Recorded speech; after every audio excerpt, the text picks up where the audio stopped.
quoi que vous fassiez, ce qui est absolument extraordinaire, c'est ensuite de mélanger les jeûnes. Pourquoi? Parce que je peux faire un jeûne intermittent et puis une fois par mois, crac, incorporer un jeûne de 3 jours. Mon corps se sera habitué. Le Oui, jeûne de parce que 2 toi, jours tu ou es de 3 jours sera spécialiste du plus facile. changement. Oui, tu es un spécialiste du Oui, changement. Donc, évidemment que tu nous proposes bah, il ça. faut créer des voies neuronales. Pour pouvoir changer, il faut créer des voies neuronales. Oui. Et le fait d'être sur un intermittent permet de commencer à créer cette voie neuronale.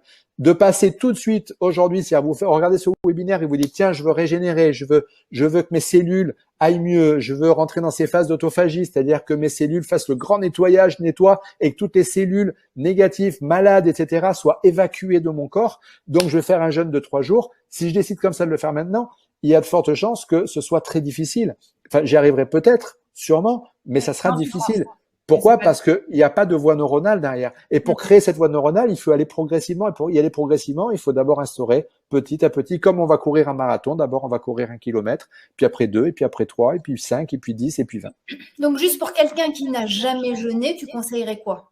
De démarrer par le jeûne intermittent et après Oui, le 24 heures? D'accord. oui. Je conseille alors démarrer en supprimant les petits encas, les machins comme ça, et puis après en allongeant la période sans repas, petit à petit. D'accord. C'est-à-dire que si j'ai pas l'habitude si j'ai l'habitude de prendre un petit encas à 16 heures, et ben la première chose que je fais péter le petit encas à 16 heures et je Donc, on continue à manger mes trucs. ralentit quand même sa nourriture.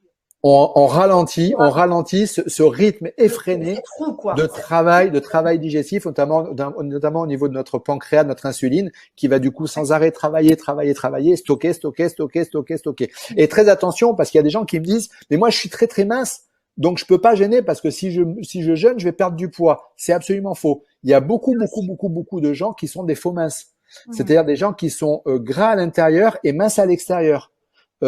Qui sont très minces physiquement, mais qui n'ont pas de masse musculaire et qui ont énormément de graisse abdominale. Et donc ces gens-là, le jeûne est très très important, notamment les jeûnes supérieurs à 24 heures.